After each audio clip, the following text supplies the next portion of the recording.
Bom, faz mais ou menos uns vários anos em que eu tenho o prazer de falar aqui nessa noite, assim, ajudar vocês a pensarem um pouquinho sobre o papel de vocês e sobre o papel dessas tecnologias todas, né? Porque o tempo todo a gente ouve de novas coisas que mandam a gente dar um passo para frente, mais um passo para frente, mais um passo para frente, e às vezes o que você precisa é dar um passo para trás para entender, peraí, como é que eu vim parar aqui? O que é isso aqui que eu estou fazendo e será que isso que eu estou fazendo é certo? Porque muitas das vezes a gente tem a sensação de que o que a gente está fazendo está um pouco torto. Bom, para começar, né, nós estamos há 15 anos de mídia social. E depois de 15 anos de mídia social, tudo é muito igual, tudo é muito besta, tudo é muito careta.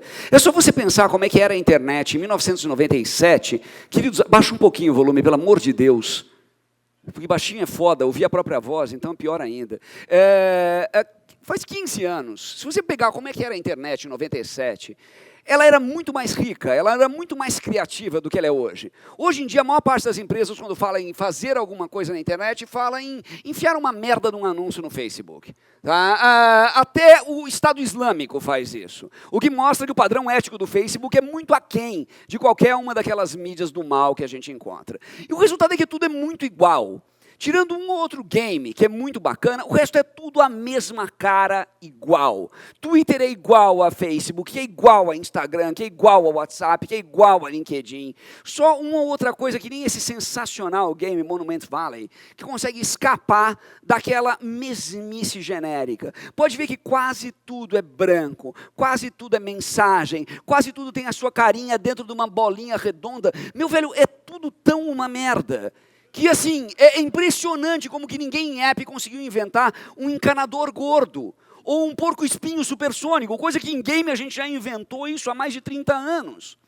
Além de tudo, a gente cria um ambiente que entretenimento é central. Então você tem um mundo em que todo mundo é criança mimada. Sabe? O usuário é rei e ele tem que ser mimado ao máximo. Então você não pode demandar nada dele. Todo mundo só tem direito, ninguém tem dever. É aquele problema em que você transforma uma sociedade de cidadãos em consumidor.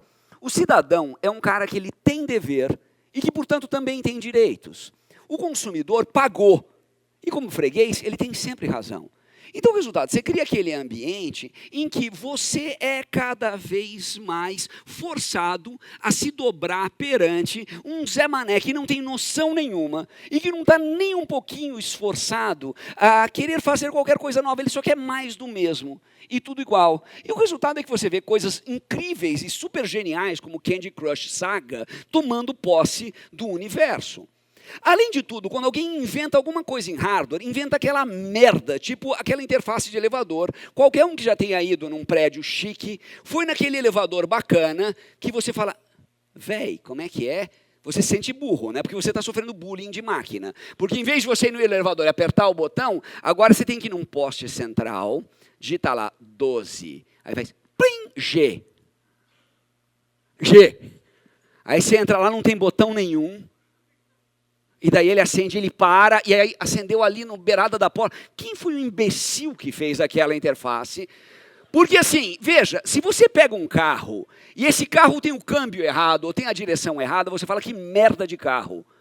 Agora, se você pega um micro-ondas, e ele tem aquela interface de micro-ondas, e você olha e fala, eu sou meio burro para essas coisas. Veja, o micro-ondas podia ter sido resolvido há muito tempo atrás, era só um imbecil ter colocado um RFID, no micro-ondas, e ter transferido toda a interface dele para um celular. Quem fez isso hoje? Até hoje ninguém. Pode usar também Bluetooth LE ou qualquer coisa, mas RFID você pode usar até com o Galaxy G3. Sabe, você vai lá e você pega e encosta o seu telefone no micro-ondas e pronto, você tem todas as receitas do mundo ali, e não um botão pipoca, que não presta para absolutamente nada, mas você se força a pensar como máquina. Então veja, ao mesmo tempo, a gente está tão bacana, a gente ouve os caras do Nubank falando em closure, né? A gente se sente tão inteligente, quando o mundo em volta da gente é de uma burrice fenomenal.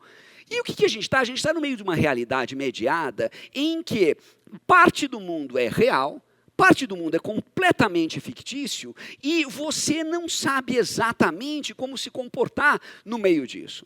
E o resultado disso, a gente está vendo, até pouco tempo atrás, o resultado disso era só um problema, um resultado puramente de hardware ou de software. Mas hoje, a situação foge do controle. Você tem fake news, você tem a Rússia, né, que ao mesmo tempo nos traz coisas ótimas, porque a Rússia ela é completamente desapegada das questões de propriedade intelectual. Então, você quer qualquer coisa que tenha propriedade intelectual, você vai na Rússia e você resolve o seu problema, seja livro, e-book, paper, qualquer coisa que tem lá. Você tem extremista, tipo o Estado Islâmico. Você quer saber onde é que está o Estado Islâmico? Ele tem página no Facebook. Ele tem canal no YouTube. Agora, por exemplo, isso me deixa absolutamente chocado, pensar que o Facebook não deixa você colocar peito de mulher nem amamentando, mas ele deixa ter a página do Estado Islâmico. Agora, veja, homofobia é crime. Por que não prendem o presidente do Facebook, então? Você tem a China fechando completamente, fazendo aquela firewall bacana ali, e assim, rindo para o mundo. E quando você pergunta para o homem mais poderoso do mundo até terça, a resposta dele é muito clara.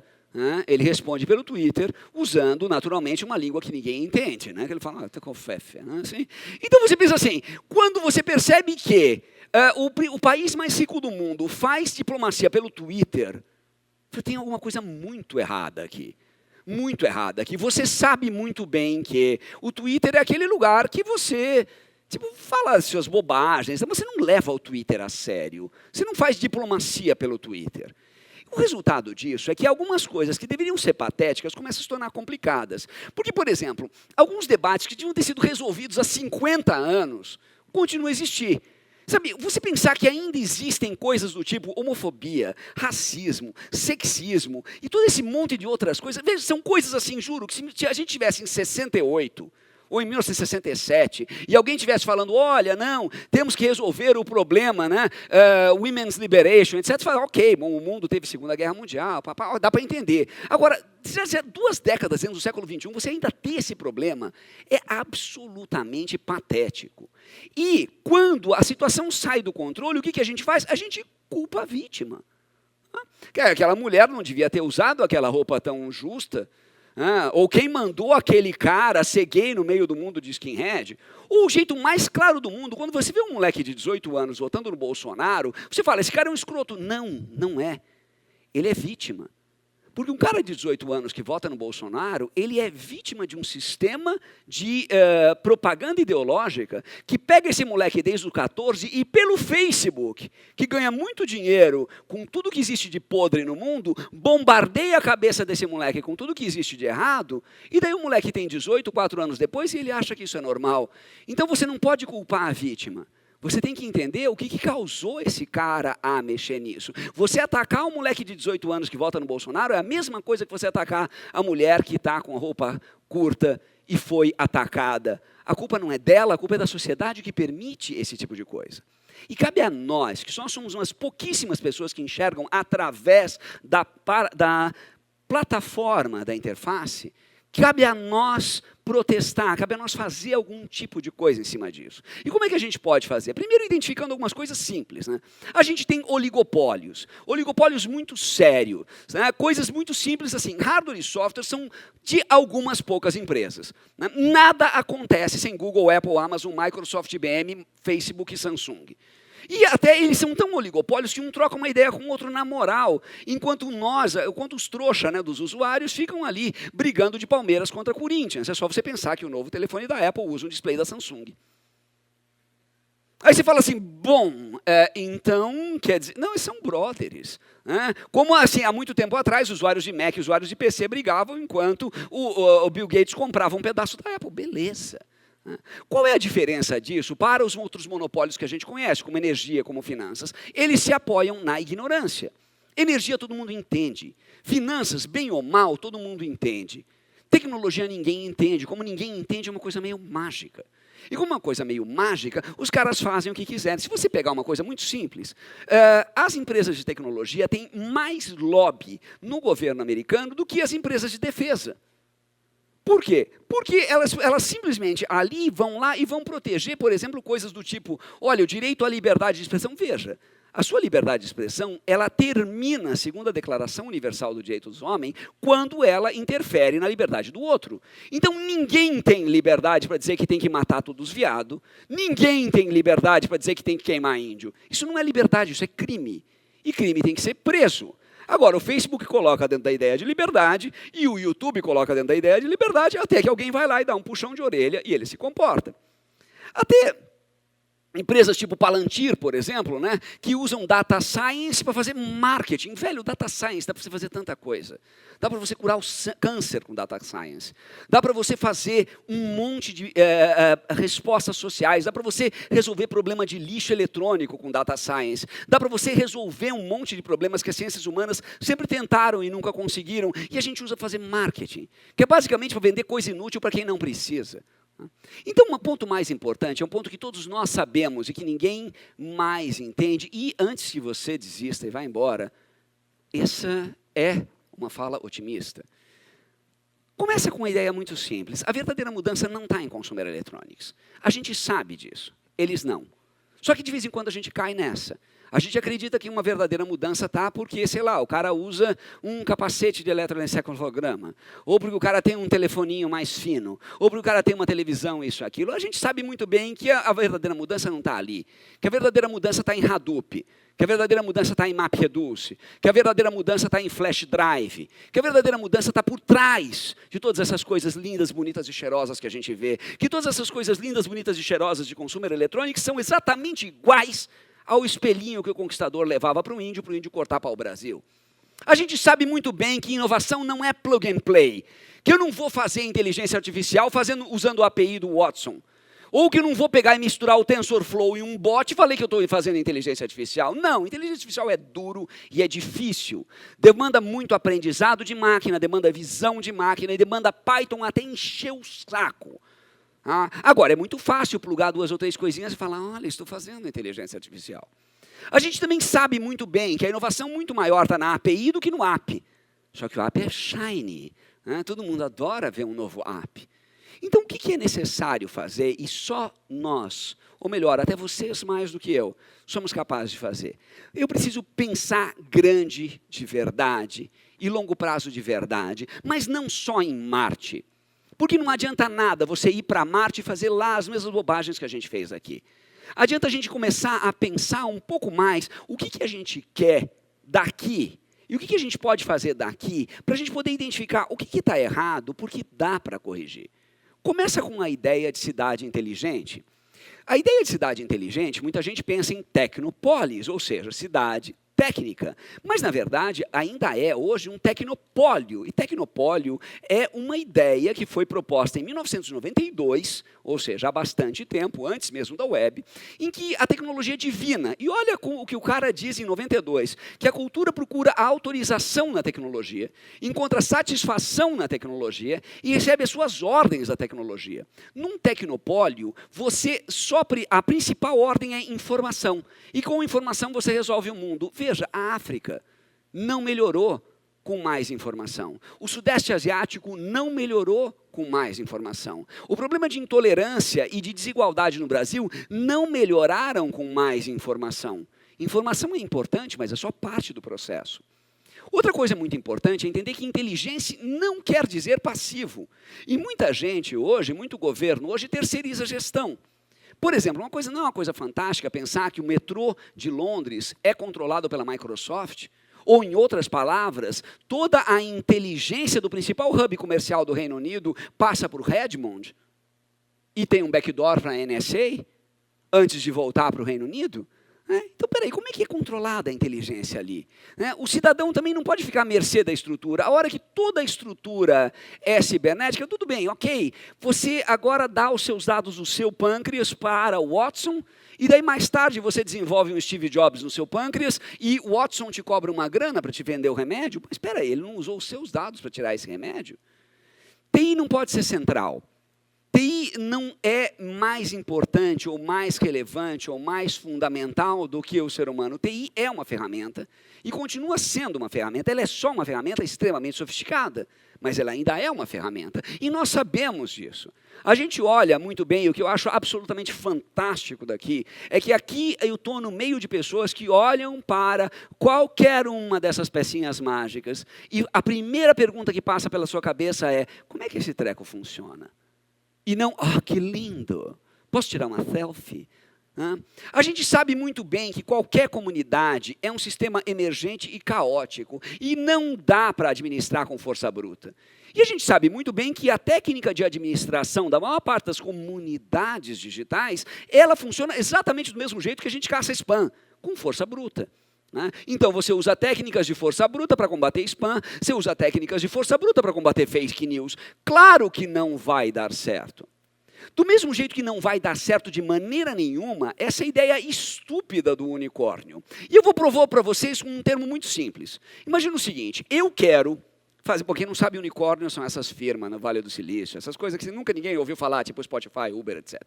Imagina o seguinte, eu quero fazer um café aqui na esquina, e eu pego para você, vou pedir um dinheiro para você. Fala assim, João, eu preciso de 50 contos, que eu vou abrir um café aqui na Berrine, a Berrine é cara e tal, eu preciso de 50 contos, para abrir meu café, e eu vou devolver esse dinheiro para você em 8 anos, e eu vou devolver com juros um pouco abaixo do mercado e tal, porque tem um risco maior e tal, mas eu vou devolver esse dinheiro para você em 8 anos, eu preciso de 50 mil reais. Você vai pensar, e talvez você pode até dizer, olha, Lula, eu não tenho 50 contos, mas o seu plano me parece bastante razoável, etc. E tal, ok. Agora, imagina se eu fizer a mesma pergunta para você, João, eu vou abrir um café aqui na Berrine, e eu preciso de R$500 mil, e eu vou te devolver em 8 meses. Seus olhos fazem cifrões, que nem o tio Patinhas, Só que você fala assim, cara, como é que eu vou tirar R$500 mil de um café em 8 meses? Isso é fácil. Eu escravizo o funcionário, eu sonego o imposto, e eu simplesmente crio alguma desgraça qualquer. A gente pode chamar essa desgraça de Airbnb, ou de Uber, ou de qualquer outra coisa do gênero. É muito fácil. Então, quando você olha um modelo desses, você percebe claramente que o modelo desses, ele está normalmente baseado em alguma coisa que não é sustentável. Mas ele é baseado em uma maneira de você levantar dinheiro muito rápido. Mas é claro que isso é só a minha opinião, então eu dou para vocês as palavras de um profeta, um vídeo de 2 minutos aqui, de um profeta que vocês ouvem muito melhor do que eu. Então, com vocês, Elliot.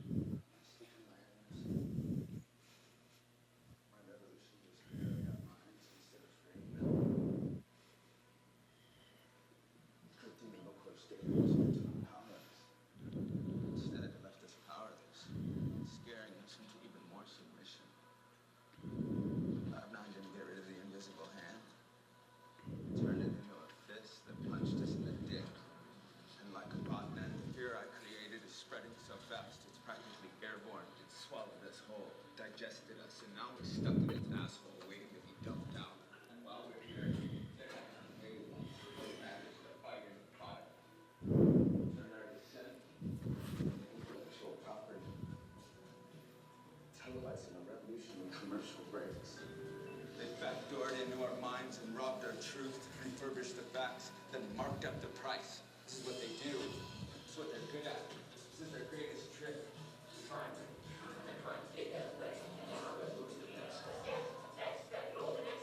Lobotomizing us into their virtual reality horror show. Why did you take away your power? I'm not talking about your electricity. This all started because I tried to hide from society. Remember? Fuck society. Yeah, fuck society, all right. I reset it to 0. I'm not going to do anything about it. It'll continue to grow in this malignant way. And that's what I'm afraid of the most. This dark future that I've set into motion. Who knows what could come from this? What if instead of fighting back, we give away our privacy for security, exchange dignity for safety, traded revolution for repression? What if we choose weakness over strength? These are not the people that made our country great. These are the people that are destroying our country. They'll even have us build our own prison. This is what they wanted all along. For us to buy in on our worst selves. And I just made it easier for them. I didn't start a revolution. I just made this docile enough for their slaughter. And I can stand here and blame Google Corp and every other conglomerate out there for taking advantage of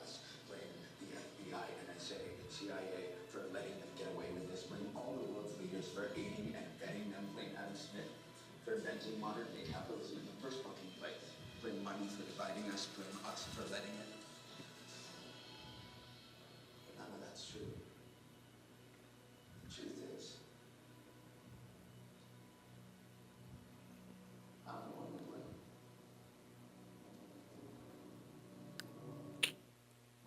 Mas, de novo, como eu disse para vocês, é otimista. Então, veja, na verdade é isso. Se você pensar o que era o ideal de computação, o que era o ideal da web, o que era o ideal da internet nos anos 60, e o que se tornou essa loucura empreendedora, entre aspas, dos anos 2010, a gente pensa assim, existe alguma coisa torta. E essa coisa torta, basicamente, é uma ideologia tóxica, que controla o mundo, pregando duas coisas que são absolutamente não naturais de Homo sapiens, que é individualismo e competição extrema. Se existe uma única coisa, ela funciona muito bem para chimpanzés e funciona muito bem para lobos, mas o Homo sapiens é a única espécie no planeta que tem uma característica muito louca, chamada altruísmo.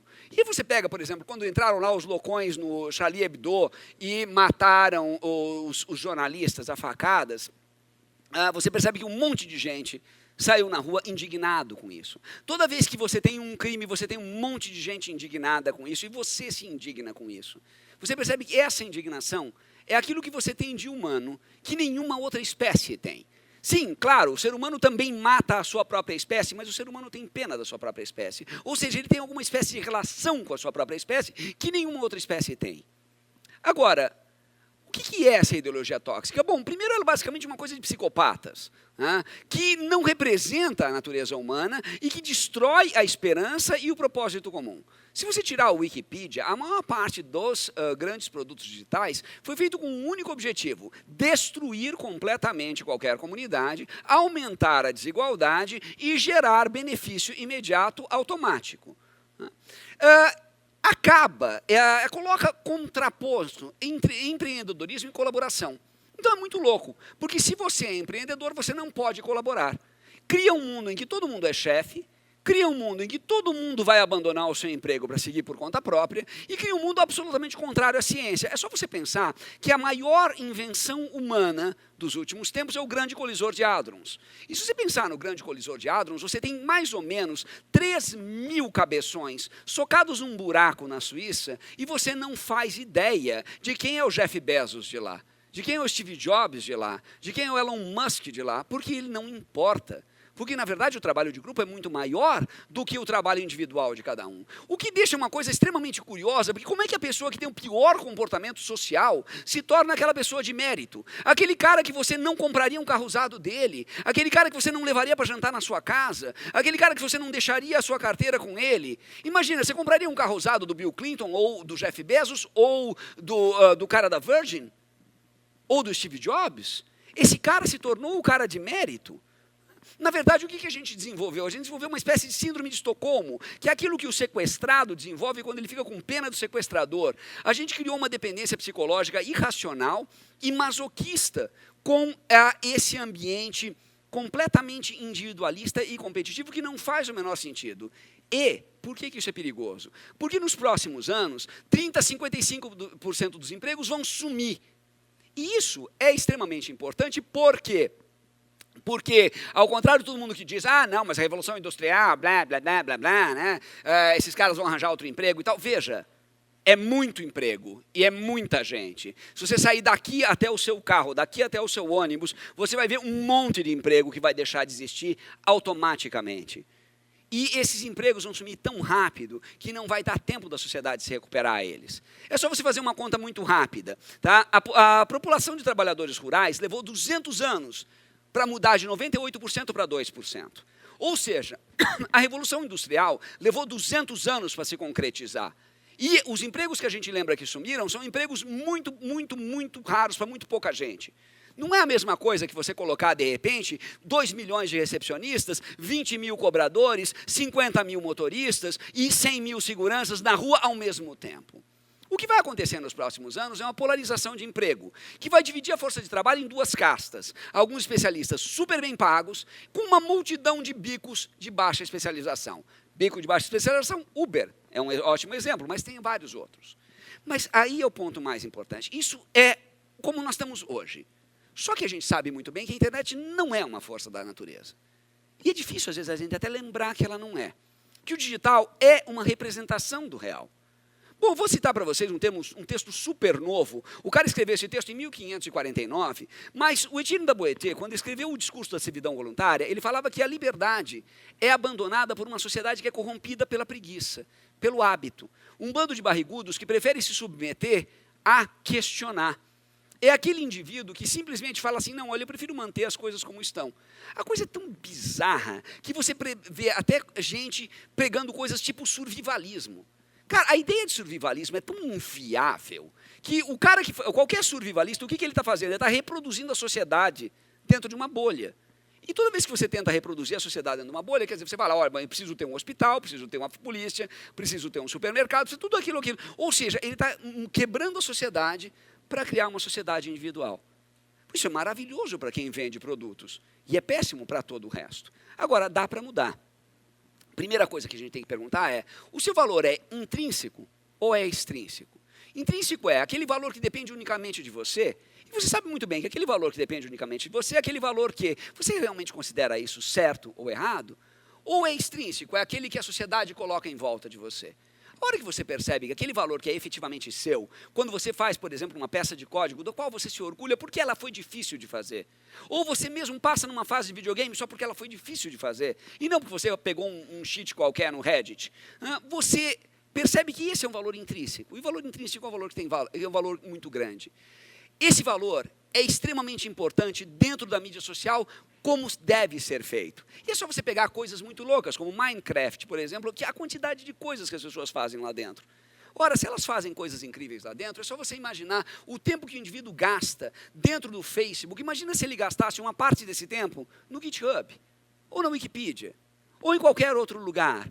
Como esse conteúdo cumulativo seria muito melhor? Quer ver um exemplo muito simples? Imagina se um professor do 5º ano do ensino médio falasse para cada aluno produzir 2 páginas de texto de um livro didático, e que todos os professores do ensino médio fizessem isso. Você teria o melhor livro de inglês, ou de biologia, ou de química, ou de história, ou de geografia, feito em 6 meses. E ele seria automaticamente editável por todo mundo. E quanto tempo isso daria para fazer? 0. Então, na verdade, o que a gente tem que entender hoje é entender o verdadeiro papel do Estado. A gente confunde muito o Estado com o integrante do Estado. E ainda mais num país como o Brasil, a gente fica muito desesperado, porque o integrante do Estado, porque nós deixamos, se tornou aquele bando de ratos que tomou conta daquilo ali. Mas, se você pensa no papel do Estado, você pensa no supercomputador Santos Dumont, por exemplo, que foi feito, que é financiado pelo Estado e que corre o risco de ser desligado por um bando de idiotas que estão ali. Então, na verdade, a função do Estado é impedir que certas coisas se tornem a lei da selva, como, por exemplo, Londres foi lá e fechou a porta para o Uber, Barcelona foi lá e mandou uma banana para o Airbnb, porque você fala assim, peraí, sabe, existem coisas que são empreendedorismo, sim, mas existem coisas que são completamente abuso de autoridade. E eu estou vendo a hora que alguém vai mandar uma banana para o Facebook, porque é um enorme absurdo ele cometer essa quantidade de crimes de direitos humanos e achar uma coisa muito boa. Então, nós temos 2 opções muito simples. Ou a gente embarriga e a gente cresce o mundo como a gente cresceu até agora, deixando a internet acontecer e não fazendo absolutamente nada, porque é muito confortável. Ou a gente reaprende a ser livre, como um bebê aprende a enxergar o mundo. E a gente começa a enxergar como que eu posso olhar através da Matrix e procurar uma sociedade melhor para todo mundo. Algumas iniciativas inacreditáveis estão fazendo isso, e uma das que eu acho mais inacreditáveis é Bitcoin. Bitcoin e todas as alt, como Ethereum e todas as outras menores que ela, estão mostrando claramente que a ideia de blockchain e toda a ideia financeira por trás mostra que dinheiro é completamente arbitrário. O seu salário é arbitrário, o valor que você paga num restaurante é arbitrário, o valor que você paga numa tarifa de ônibus é arbitrário, mas transmite uma sensação de valor. E você conhece muito bem aquele chorume humano que escorre de Campos do Jordão e que, porque ele tem muito mais zero no banco virtual ou porque ele tem um monte de folha de papel suja na carteira dele, ele acha que ele é um ser humano melhor. ou porque ele tem um Land Rover com isso o filme, que é uma coisa que nunca fez sentido, ou porque ele estaciona o carro blindado dele em cima da ciclovia. Ele acha que ele é melhor só porque ele tem essa arbitrariedade. E essa arbitrariedade pode ser quebrada por um dinheiro que não tem lastro em alguém que pode mudá-lo. Dá para ter rendimento para todo mundo? Claro que dá, ele não precisa ter no Estado. É só você começar a querer a sua parte nos sistemas de Big Data que te exploram. É só você pensar a quantidade de dinheiro que essas empresas fazem minerando você, minerando seus dados de GPS, minerando seus dados de saúde, minerando seus dados de uso de telefonia, minerando seus dados financeiros e vendendo elas uns para os outros e depois devolvendo eles para você. Fala assim, beleza, vocês podem continuar fazendo, só quero a minha parte.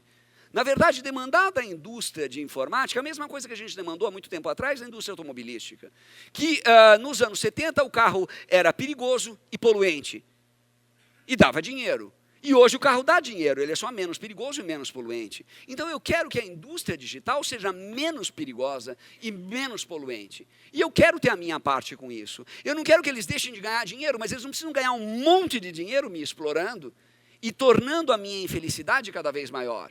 Quando você vê suicídio de adolescente, quando você vê um monte de gente triste por usar o Instagram, você fala assim, cara, isso está errado, e esse erro é estrutural na interface. E nós, por entendermos como essa interface funciona, somos parte culpado do problema. Então, o ponto mais importante é você pensar o seguinte, altruísmo é uma forma de inteligência, e ela é exclusiva do Homo sapiens sapiens. Não tem outro animal no planeta que tenha um comportamento altruísta.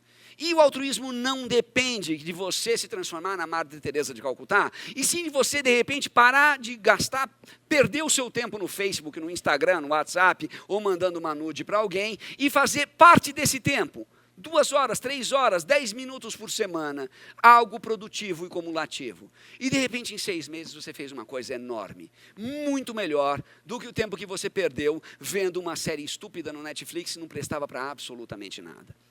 No fundo, algumas pessoas dizem, eu não concordo muito com isso, mas algumas pessoas dizem que a gente vive em uma simulação.